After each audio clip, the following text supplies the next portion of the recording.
அத்தியாயம் 16. பல்லவனுடைய சவாலை சமரன் ஏற்றுக்கொண்டான்.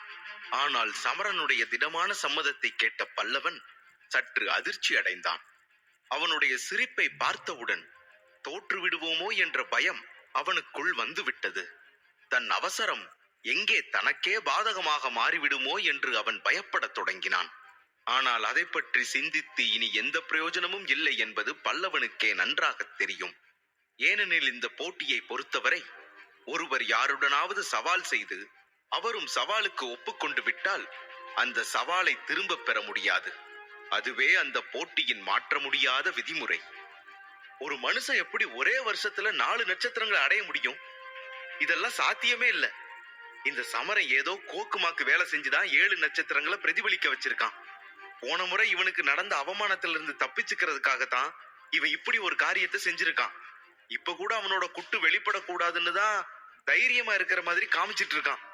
இவனை சுலபமா ஜெயிச்சிடலாம் என்று நினைத்து கொண்ட பல்லவன் சமரனை பார்த்து, சபாஸ், சந்தோஷம், வா சமரா, உனக்கு எவ்வளவு வலிமை இருக்குன்னு நானும் பார்த்துடுறேன் என்று சொல்ல, இதை கேட்ட சமரன் புன்னகையோடு நாற்காலியில் இருந்து எழுந்து சென்று பயிற்சி மைதானத்தின் நடுவில் நின்று கொண்டான்.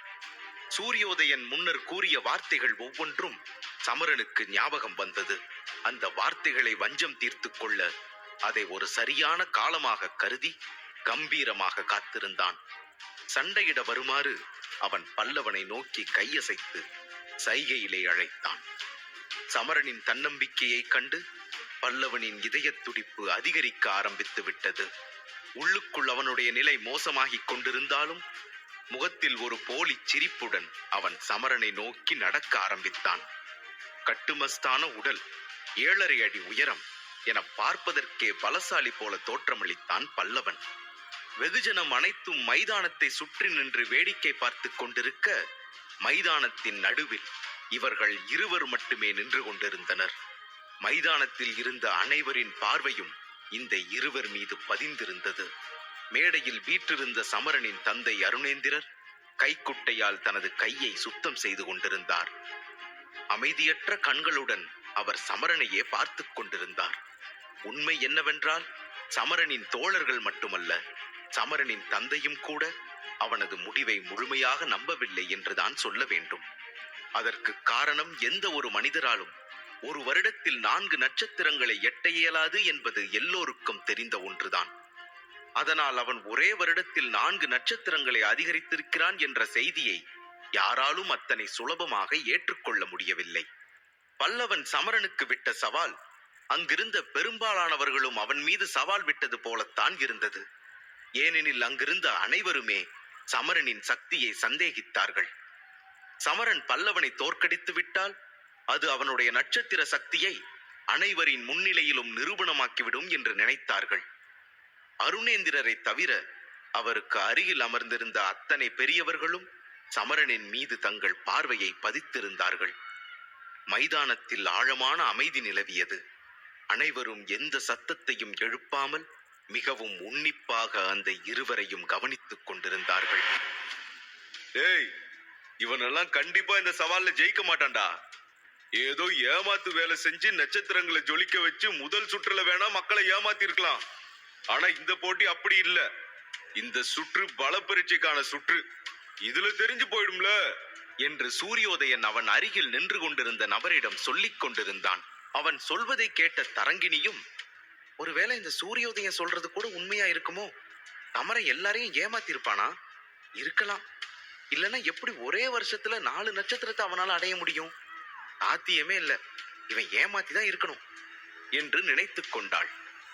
மக்கள் ஒவ்வொருவரும் ஒவ்வொரு விதமாக நினைத்து கொண்டே இருவரையும் பார்த்து கொண்டிருந்தார்கள். அவற்றையெல்லாம் சற்றும் பொருட்படுத்தாமல் சமரனும் பல்லவனும் மைதானத்தின் நடுவே ஒருவரை ஒருவர் கவனமாக பார்த்து எதிரெதிர் திசையில் நின்று கொண்டிருந்தார்கள். இருவரும் தங்கள் வழக்கத்தை பின்பற்றி சண்டைக்கு முன் ஒருவரை ஒருவர் வணங்கி மரியாதை செய்து கொண்டனர். அதன் பிறகு பல்லவன் ஒரு காலை உயர்த்தியபடி தலைக்கு மேல் தனது கையை உயர்த்தி விரல்களை பின்னினான். இதை செய்தவுடன் அவனது கையில் சிறிய கத்தி ஒன்று தோன்றத் தொடங்கியது. அந்த கத்தி அவன் கைகளை சுற்றி கொண்டிருந்தது. பின்னர் கண்களை மூடிக்கொண்டு ஆழ்ந்த மூச்சை இழுத்தான் பல்லவன். அவன் தனது கால்களை தரையில் ஓங்கி ஒரு மிதி மிதித்து காலை சீறி வருவதைப் போல தரையை 2 முறை லேசாக கிளறிவிட்டு வேகமாக சமரனை நோக்கி ஓடி வந்தான். அவனை ஒரே பாய்ச்சலில் தாக்க முயன்றான். பல்லவன் ஓடி வந்த வேகத்தில் சமரனின் மார்பை நோக்கி தனது வலக்கையில் இருந்த சக்தியை கட்டவிழ்த்து விட்டான். அவன் தனக்கு தெரிந்த நுட்பத்தை பயன்படுத்தி சமரனை தாக்க முயன்றான். இந்த வகையான நுட்பம் 5 நட்சத்திரங்களை கொண்டவர்களால் பயன்படுத்தப்படும் ஒரு சாதாரண நுட்பமாகும். அந்த நுட்பத்தை அவன் பயன்படுத்திய போது அவனுடைய கையிலிருந்து காற்று வீசத் தொடங்கியது. அதிலிருந்து தப்பித்துக் கொள்வதற்காக சமரன் உடனடியாக 2 அடிகள் பின்வாங்கினான். அதனால் அவன் பல்லவனின் அந்த தாக்குதலில் இருந்து காப்பாற்றப்பட்டான். அதன் பிறகு சமரன் தனது கையை கத்தரிக்கோல் போல பூட்டிக்கொண்டு வேகமாக பல்லவனை நோக்கி நகர்த்தினான். அவன் அவ்வாறு செய்தவுடன் சமரன் பக்கத்தில் இருந்த பல்லவனை நோக்கி காற்று பலமாக வீசியது. காற்று பல்லவன் மீது பட்டவுடன் அவன் கையில் இருந்த எலும்பு உடையும் சத்தம் கேட்டது. வேகமாக தாக்கப்பட்டதால் பல்லவனுடைய முகம் வெளிரியது. ஆனாலும் அவன் மனம் தளரவில்லை. ஒரு அடி பின்வாங்கி மீண்டும் சமரனை தாக்க முற்பட திடீரென மயங்கி தன்னை மீறி தரையில் விழுந்து விட்டான். சமரனின் ஒரே ஒரு தாக்குதல் பல்லவனை உடனடியாக வீழ்த்தியது. அவன் மயங்கி விழுந்தவுடன் மக்கள் மத்தியில் ஒரு அமைதி நிலவியது.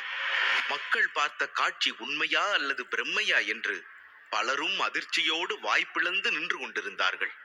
மாமிச மலை போல நின்ற பல்லவன் சமரனின் தாக்குதலால் சட்டென மயங்கி விழுந்து விட்டான். அதை யாராலும் அவ்வளவு எளிதாக நம்ப முடியவில்லை. பல்லவனை வெற்றி கொண்ட பிறகு சமரன் மகிழ்ச்சி அடைவான் என்று எதிர்பார்க்கப்பட்டது. ஆனால் மாறாக அவன் அமைதியாக ஆர்ப்பாட்டமே இல்லாமல் நின்று கொண்டிருந்தான். உண்மையை சொல்ல வேண்டுமானால் சமரன் தனது சக்தியில் பாதியை கூட பயன்படுத்தி இருக்கவில்லை. அதற்கே மைதானத்தில் இருந்த அனைவரும் ஆச்சரியமடைந்து விட்டார்கள். சமரன் ஏமாற்றவில்லை என்று பலரும் நம்பத் தொடங்கினார்கள். அவன் ஏமாற்றி நட்சத்திர சக்தியை பெற்றிருந்தால் பல்லவனை ஒரே அடியில் அவனால் வீழ்த்தி இருக்க முடியாது என்ற முடிவுக்கு வந்தார்கள். சமரன் உண்மையாகவே 7 நட்சத்திர அந்தஸ்துக்கு தகுதியானவன்தான் என்பதற்கு இதை ஒரு சான்றாக கருதினார்கள். மறுபுறம் மேடையில் அமர்ந்திருந்த அருணேந்திரர் சமரனுடைய திறமையை கண்டு நிம்மதி பெருமூச்சு விட்டார். தனது தோளிலிருந்து ஏதோ ஒரு பெரிய பாரம் இறங்கியது போல உணர்ந்தார். இதயத்தில் நம்பிக்கையும் கண்களில் ஆனந்த கண்ணீரும் புரண்டோடியது.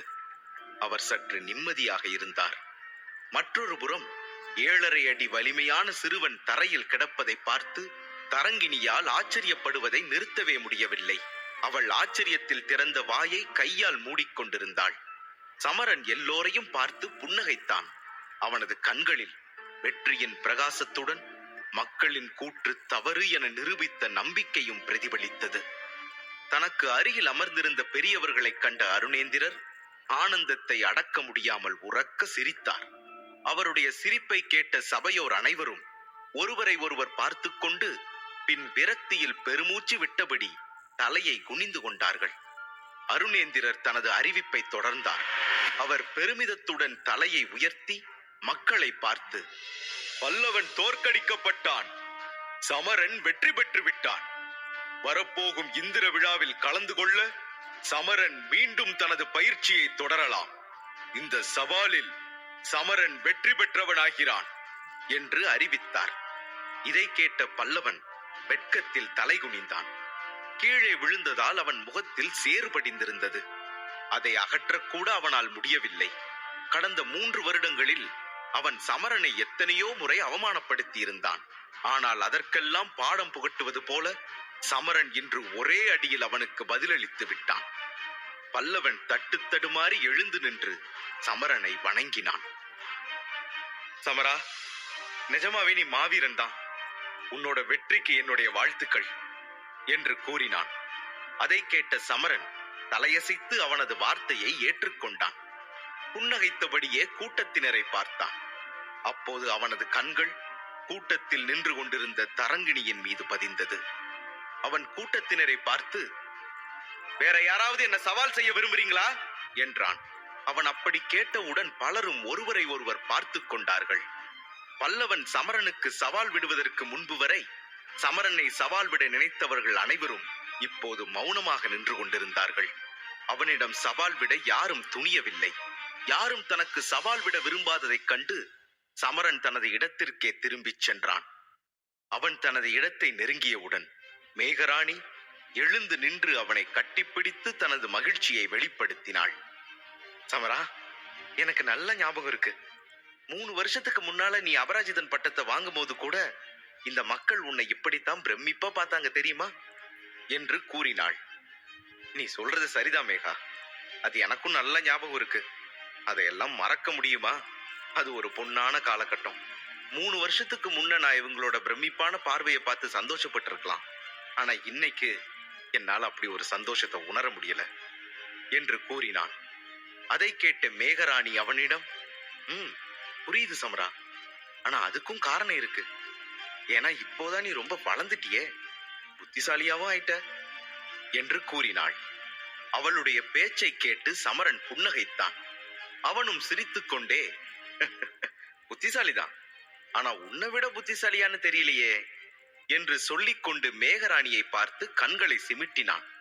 ஆனால் மேகராணிக்கு அவன் கூறிய செய்தியின் அர்த்தத்தை புரிந்து கொள்ள முடியவில்லை.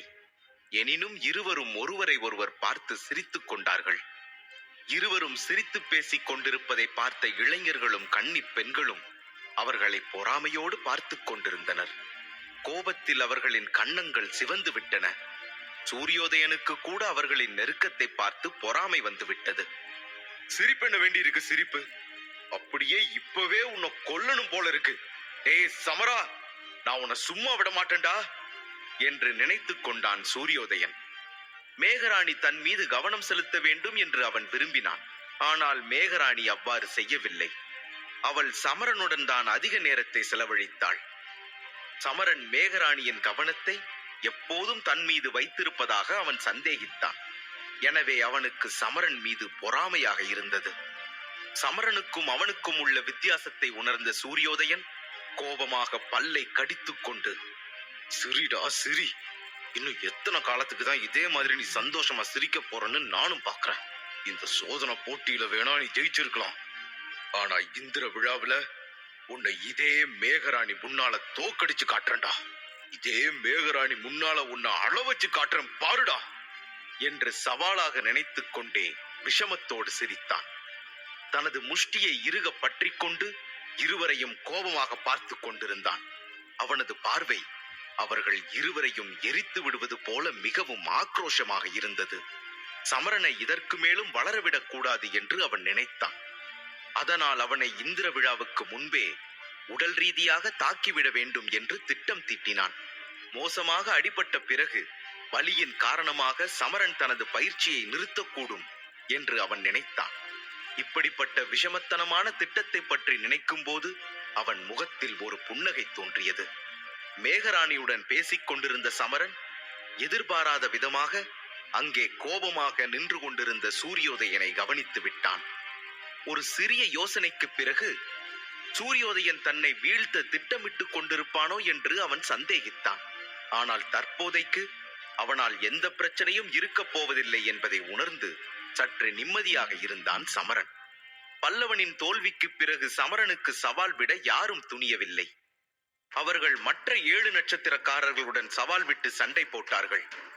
அதில் தேர்ச்சி பெற்ற அனைவரும் இனி வரும் இந்திர விழாவில் பங்கேற்கலாம் என்று அறிவிக்கப்பட்டது. பயிற்சி மைதானத்தில் அனைவரும் சோர்வாக காணப்பட்டார்கள்.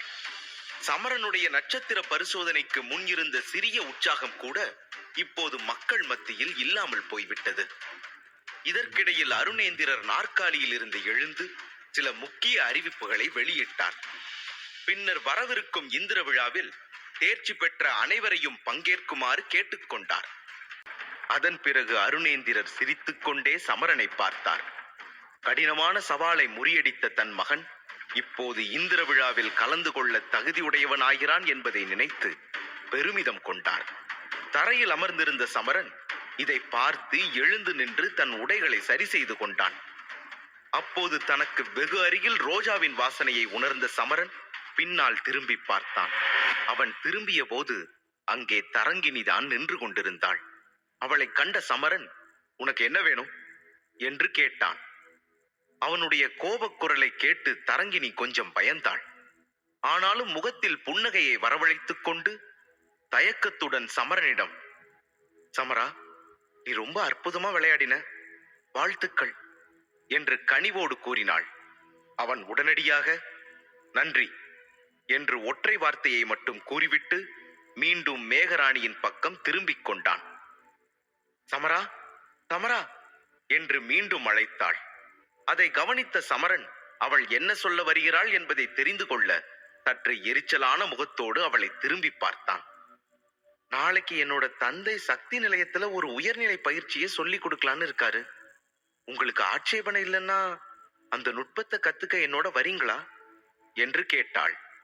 அவளுடைய கேள்விக்கு என்ன பதில் சொல்வது என்று அவனுக்கு புரியவில்லை. அவன் தர்ம சங்கடமாக உணர்ந்தான். அவனுக்கு தரங்கினி மீது கோபம் அதிகமாக இருந்தது. ஆனால் அவள் பயிற்சியை பற்றி பேசிய போது அவனால் சட்டென மறுக்க முடியவில்லை. மேலும் அவள் கனிவோடு பேசிய வார்த்தைகளும் அவனை கொஞ்சம் கொஞ்சமாக உருக செய்தது.